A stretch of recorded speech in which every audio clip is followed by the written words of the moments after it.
तेंजिंग छोटा ही था जब उसका पिता घर छोड़कर निकल गया था।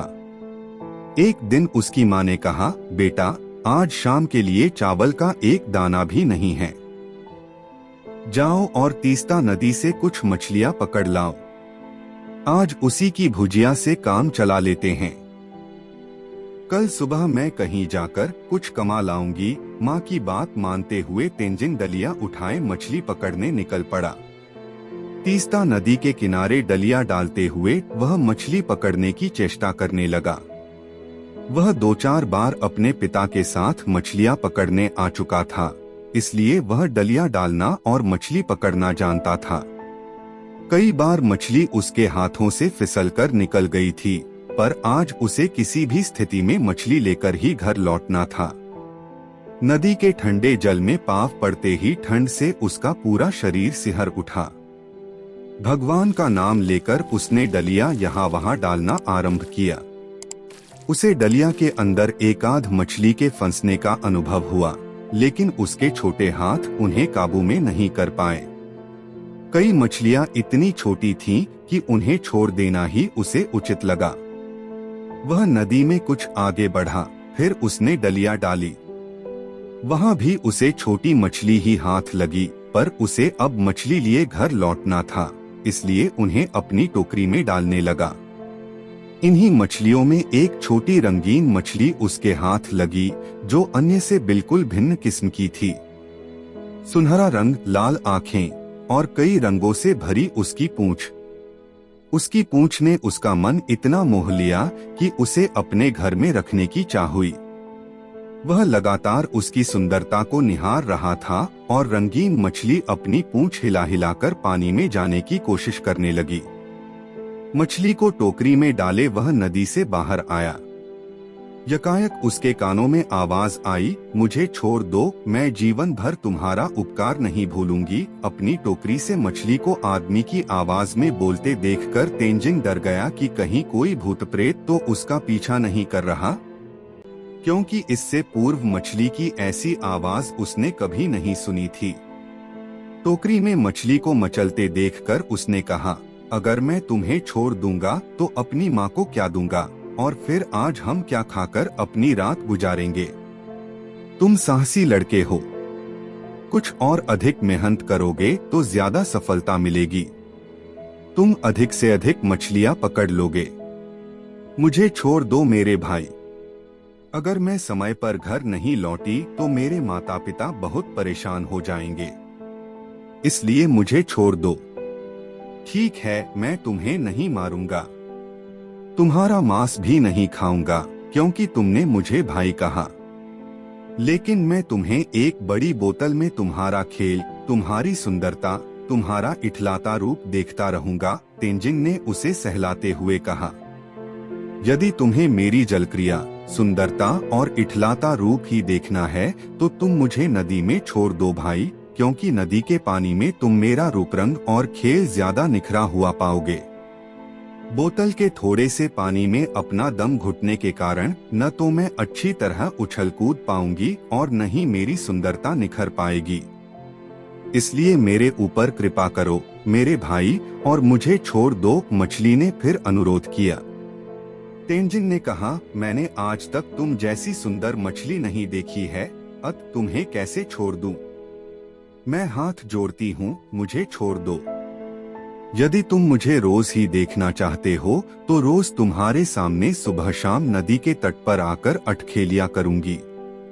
तुम मेरा खेल देखना। अपने साथ मैं अपनी अन्य सहेलियों को भी लाऊंगी। अब तो ठीक है ना? मछली ने कहा। मछली की बात को सुनकर उसके मन में मछली के लिए दया आ गई।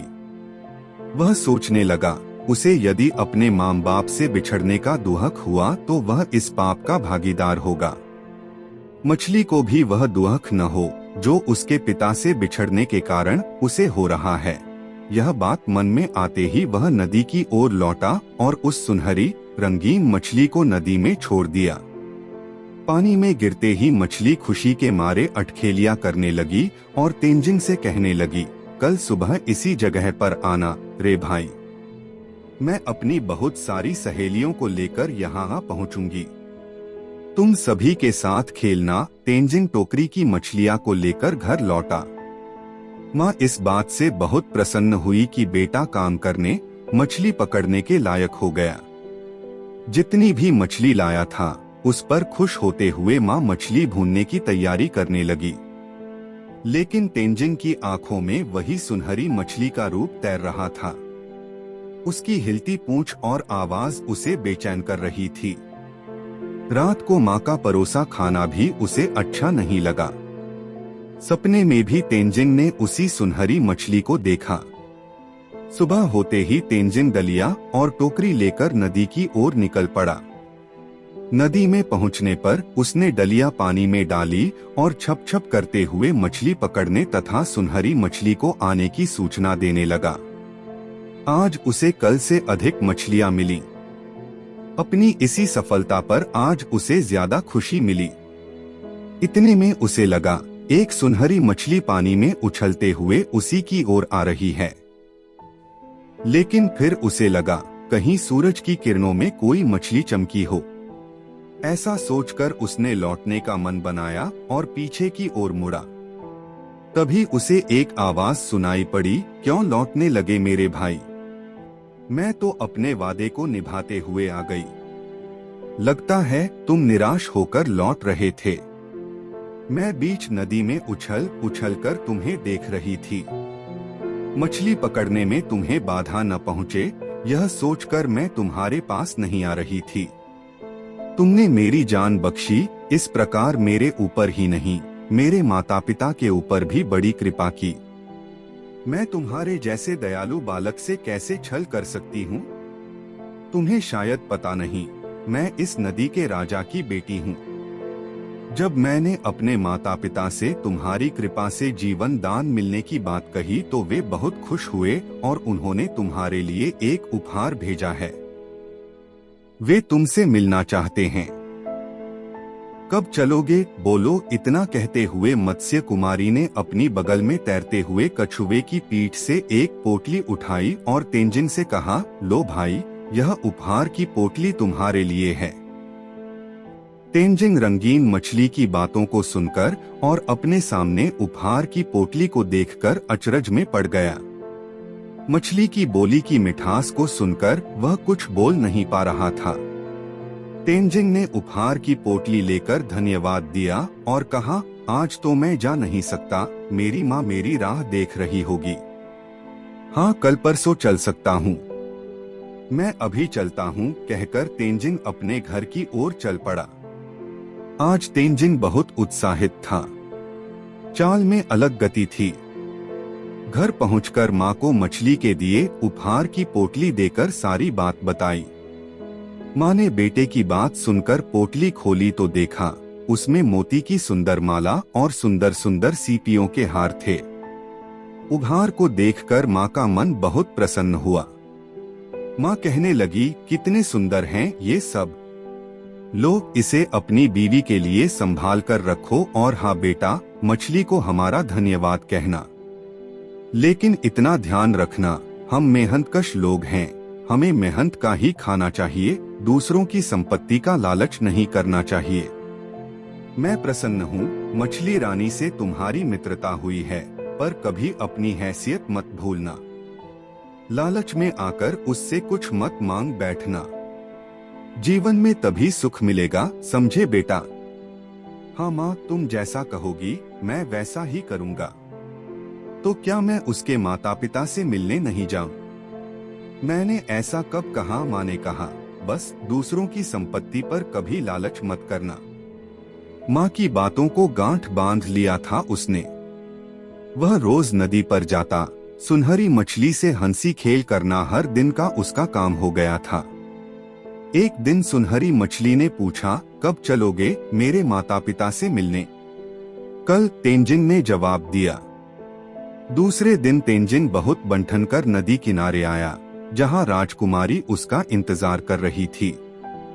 राजकुमारी ने तेंजिन को कछुवे के ऊपर सवार होने को कहा और दोनों जल यात्रा कर मत्स्य लोक पहुँचे।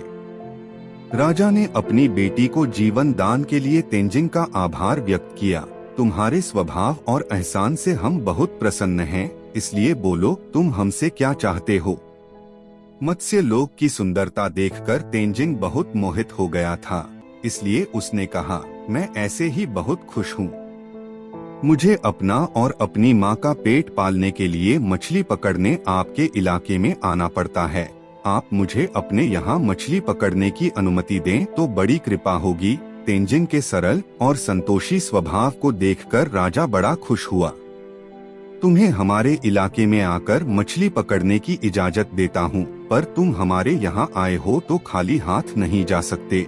यह लो हमारी ओर से उपहार। उपहार में मिले हीरे मोती लेकर तेंजिंग ने अपने घर लौटने की अनुमति मांगी। दिन भर काम के बोझ में थका हुआ भी एक बार वह राजकुमारी से मिलने अवश्य जाता। एक दिन राजकुमारी ने कहा, मेरी माँ कहती है मेरा ब्याह होने वाला है, इसलिए अब हमारा मिलना संभव नहीं होगा, पर मैं तुम्हारा एहसान कभी नहीं भूलूंगी। तेंजिंग इस बात को जानकर बहुत उदास हो गया। उसकी आंखों में आंसू उमड़ने लगे। वह भी जानता था कि वह उस सुनहरी मछली को कभी नहीं भूल पाएगा, पर अब मिलना मुश्किल होगा।